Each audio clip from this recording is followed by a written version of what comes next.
CAG report ప్రకారము పోయినసారి కంటే ఈసారి చాలా మెరుగు పొజిషన్, దాదాపు 7% వృద్ధి ఉన్నది. అంటే ఈ కండిషన్ లో మీరు ఏమన్నా ఈ బకాయిలు ఏవైతే ఉన్నాయో అవన్నీ కనీసం ఇప్పుడైనా చెల్లిస్తారా? ఏం బకాయి? నీకేం బకాయి ఉంది రాహుల్? 35,000 కోట్లు ఎవరికి?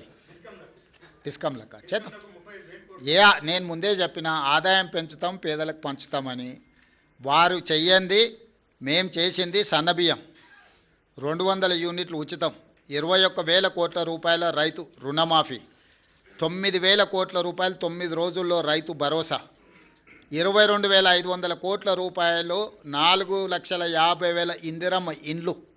ఇట్లా చంద్రశేఖరరావు గారు చెయ్యని చాలా పనులను ఈరోజు మేము చేసినాము. ఈ ఆదాయాన్ని పెంచుకుంటూనే దుబారాను తగ్గించుకుంటూనే ఈరోజు ఈ పథకాలన్నిటిని కూడా అమలు చేస్తున్నాము. ఎంత ఆదాయాన్ని పెంచితే అంత పేదలకు ప్రయోజనం చేకూర్చే విధంగా ఖచ్చితంగా మేము వాటిని వినియోగం చేస్తాం. ఒక్క రూపాయి కూడా దుర్వినియోగం జరగకుండా ప్రజలకు ఏ రకంగా మేలు చేయాలనేదే మా నిత్యం తాపత్రయము. ఖచ్చితంగా వాటిని అమలు చేస్తాం. ఇప్పుడు ఎన్నికలకు సంబంధించి మాట్లాడుకుందాం. గ్రామ పంచాయతీ ఎన్నికలు వాటి ఫలితాల మీద మాట్లాడుకుందాం.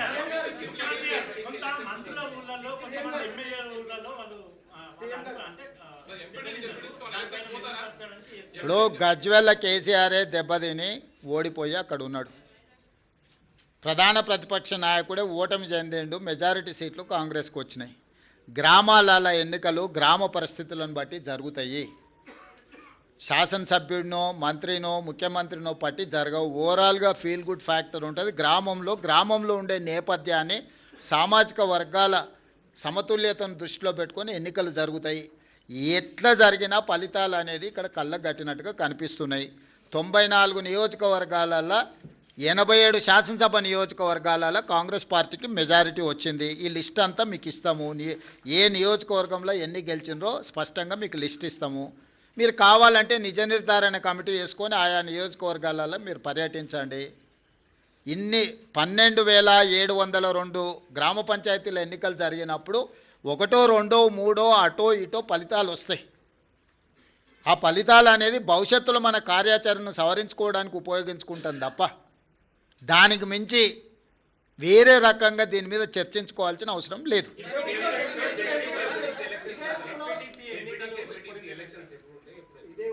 తొందరలోనే శాసనసభ పెట్టి చర్చ చేసి అందరి అభిప్రాయం తీసుకుంటాం ఎట్లా ముందుకు వెళ్దాం అనేది. ప్రతిపక్షాలకు కూడా అవకాశం ఇస్తాం. ఆ ఎన్నికల్ని ఎంపీటీసీ, జడ్పీటీసీ, మున్సిపల్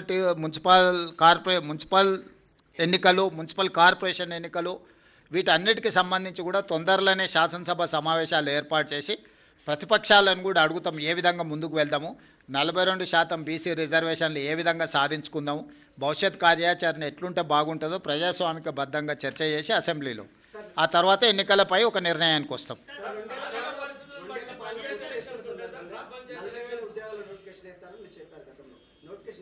వేస్తాం తప్పకుండా. ఇప్పుడు అన్ని పరిశీలిస్తున్నాం, సభలో చర్చించి తీసుకుంటాం.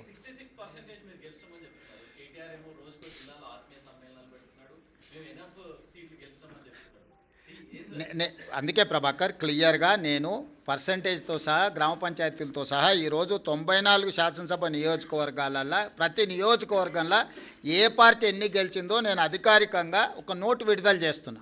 మీరు నోటు తీసుకొని ఆ నియోజకవర్గంలో వెళ్ళి నిజ నిర్ధారణ కార్యక్రమాలు పెట్టుకొని మీరు పరిశీలించండి. కేటీఆర్ అనేవాడు కాంగ్రెస్ గురించి ఆలోచన చేస్తలేడు.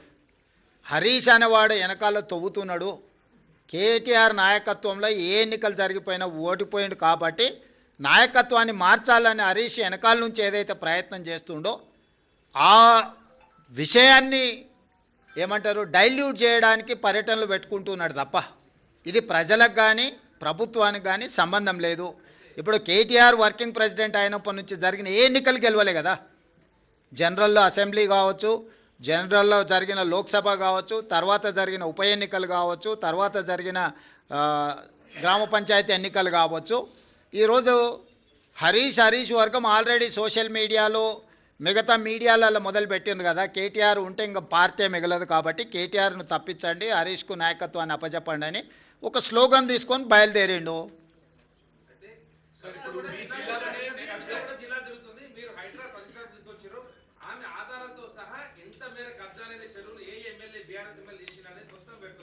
దానిపైన మీరేమన్నా రివ్యూ చేస్తున్నారా అట్లకి?